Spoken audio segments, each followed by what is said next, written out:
एक मिनट रोकना यार।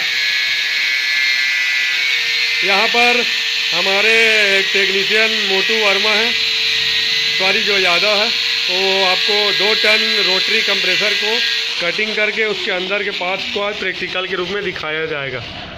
ये है 2 टन का मित्सुबिशी का रोटरी कंप्रेसर।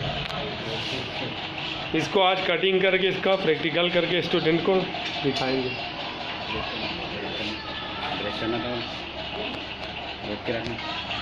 वीडियो मन बनाने आता वो चेहरा नहीं आना चाहिए।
आधा हिस्सा काट चुका है, अभी थोड़ा सा और बचा हुआ है काटने के लिए।